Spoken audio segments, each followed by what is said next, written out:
Hi, I'm Scott Horsley from NPR News, and I'm speaking to you right now from Washington, D.C. But I spent 14 years in San Diego, and I'm glad to be part of this conversation about citizen journalism. The thing that drew me to Washington back in 2009 was a chance to work as a White House reporter. And one of the things that surprises a lot of people when they visit the White House briefing room is just how small it is. There's 49 seats in there, and on most days, every single one of them is full. There is no shortage of journalistic attention focused on the President of the United States. And there are lots of reporters prowling the halls of Congress as well. But in San Diego and Sacramento and communities all over this country, there are city councils, state legislatures, school boards doing the public's business, your business, often without a lot of public scrutiny. And that's not even counting the developers and hospitals and universities and private businesses that are making decisions every day that affect the community, often without a lot of community input or attention. You know, the newspapers that used to have enough reporters to go looking under rocks and shining a light in the darkness, they have shrunk so much that oftentimes now they barely have the staff to cover the very biggest stories. And a lot of small but important news is slipping through the cracks. Well, that's where you come in as a citizen journalist.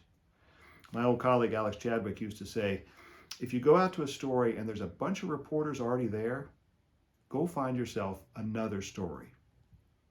I think the corollary to that is, if there's something happening in your backyard and there are no reporters there, well, then that's your opportunity.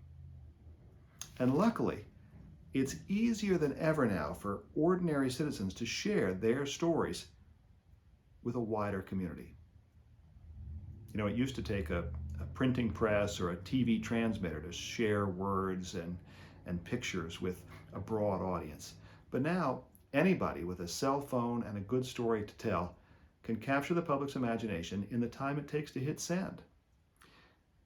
That's empowering all sorts of people to play a role as citizen journalists. If the newspaper, if the TV station isn't coming to your neighborhood and isn't paying attention to the stories that you think are important, well, that's your chance to be a journalist on your own.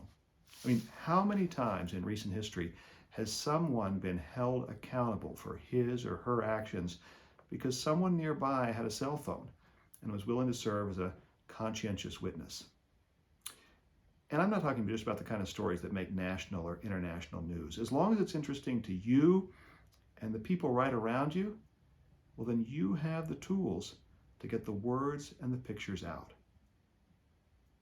But, as we know from Spider-Man, with that newfound power also comes new responsibility to use those tools wisely and fairly.